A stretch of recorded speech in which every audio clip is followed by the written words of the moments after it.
Welcome back, everybody. This is Rico Live. I am Rico Bellucci, and sometimes you just need to unplug, drown yourself in some good old-fashioned trash TV and some genuinely good fantasy. I guess it's time for my segment, What Has Rico Been Watching? Yeah, we just came up with that name because I realized, like twice out of each season, I, do a topic where I talk about what I've been watching. So this is season 3, episode 1. I'm going to talk about what I've been watching. And recently I've been in those Lifetime trenches.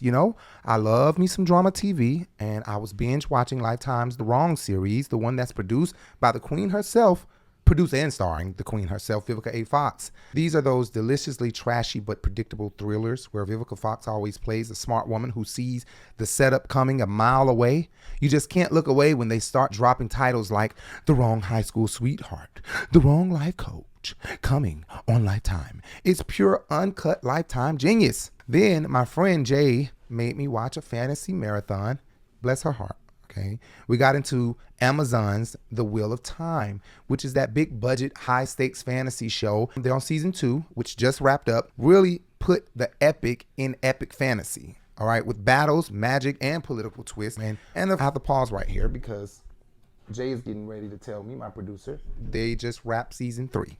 I already knew it because she already told me that. So I fucked up. I'm sorry. They just wrapped season 3. Jay is currently watching season 2, and of course I had to break up the fantasy with some true crime because I love me some true crime TV. All right, so we got into the cruise ship killers, which is exactly what it sounds like. People who board a beautiful vacation ship and never come back home. It's wild because all of the maritime jurisdiction chaos, and then we binged Real Atlanta Murders. This show hits different because it's our city, and it details the specific shocking crimes that shook Atlanta, focusing on real cases in the city and surrounding areas. It's intense, it's localized, and it will make you lock your doors twice. Clank, clank. Coach? Oh, no. Oh, yes. Sounds like to me, you hired the wrong life coach. You're not kidding. And you know what? Yeah, man. I'm at the airport, 2 homosexual. No, I ain't got nothing against no homosexual. If you want to suck a dick, that's your business. But you do this private, man. You don't suck in the open. These 2 faggots in the airport, open mouth kissing, head twisting kissing. That shit made my stomach hurt, man. I had to go over there and say something. I said, let me tell you something, I'm gonna bitch something else. If y'all don't cut this weird shit out right now, it's gonna be a misunderstanding. Somebody got said, I'm tired of it. Homosexual walking everywhere, they in church now. That's what fucking up all in the choir. I'm sick of that shit. You suck on Saturday, pray on Sunday. I got a problem. Make up your motherfucking mind what you gonna do now. You can't serve 2 gods now. You can't suck dick and then pray on Sunday. And the bisexual motherfuckers, they get on my motherfucking nerve too. See, they want booty, they don't know what they want all the ass. They some selfish, some of my bitches, No, I ain't got against no homosexual. But if you're a man and you like doing what you're doing, do it like a man. If you're a homosexual, why you can't walk like a man, you're a homosexual? Why you gotta walk all like this here? You ain't no walk like a man. Like when you suck it like you know what you're doing. Suck it like a man, grab it. That's how you do it. Suck it like a man. No, I gotta say it. Somebody gotta say it. I ain't never sucked it, but I know how it go. So speaking of Nikki and her barbs, we're going to move into some LGBTQ conversation. And I was watching Bernie Mac show. We watched a marathon of Bernie Mac show. And here's the thing that really sent me down a rabbit hole. After all that dark modern content we watched this entire marathon, okay? And it's just, let me tell you, I was shocked and I was offended, all right? I can hear the comments now. You're too sensitive. And yeah, a lot of that show was funny. Bernie Mac was a comedic genius.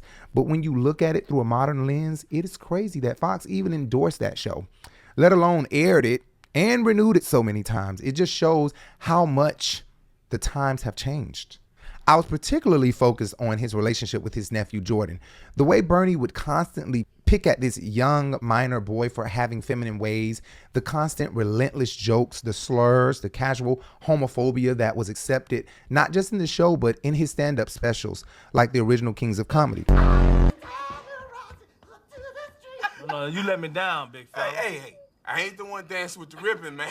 Come on now. That's true, it ain't him. Dancing with ribbons, man. It's a Catholic school. That's a sin right there. You know, patty cake's more masculine. Double Dutch take more muscle. Why don't the boy just put a bow in his head, sissy? I'd rather see him take a cooking class or something. Come on, stir in the pot. Hey, fuck that, fuck that. Fuck that, fuck that. And the 6-year-old, he old homosexual. Oh shit, don't no 6-year-old walk all like this here.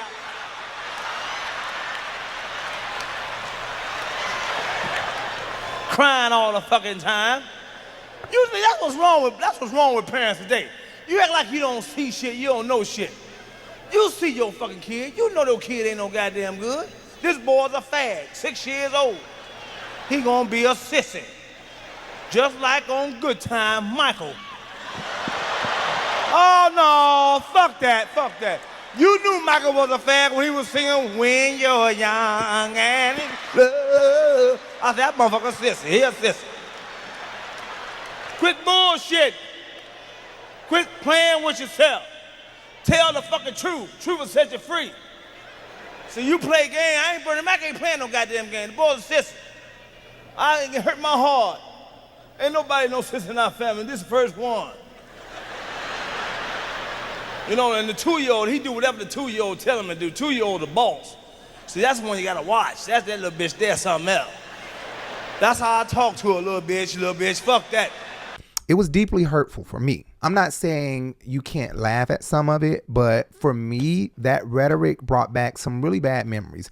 Memories of how ignorant men in the hood, where I grew up in, and in my own family would use that type of language and rhetoric. That cruelty carries on for generations, and that show helped normalize it. But here's the tea. The main ones who go hardest against the LGBTQ community, the main ones slinging those gay slurs and homophobic jokes, are often the very ones who are grappling with their own identities, or, as the streets say, taking it right up the poop hole or going in someone else's poop hole.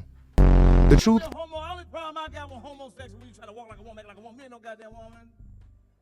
You know, if you're gonna be a homosexual, still be a fucking man, you know, still be strong with it, you know. You know, be on the corner strong. You don't be on the corner loose, you know. No, I got a problem, man. Suck a dick like a man. Suck a dick like a man, you know. Suck it, you know. Ah! You don't do no shit like this here. Suck it! Suck it! Somebody gotta say it, man. I'm tired of this shit, man. I ain't never sucked no dick, you know. But I know how it goes, you know. The truth is, it's not just about comedy. It's about hypocrisy and the damage that performative straight masculinity does to people like me who grew up hearing that hateful language. Bernie Mac was super funny, but the pain some of those truths about homosexuality cause is real. And it's a powerful reminder that comedy, while entertaining, has a huge cultural price tag that some of us are still paying. So, what show from the past surprised you with this content? Let me know in the comments below. And don't forget to like, subscribe, and hit that notification bell. And I'll see you next time.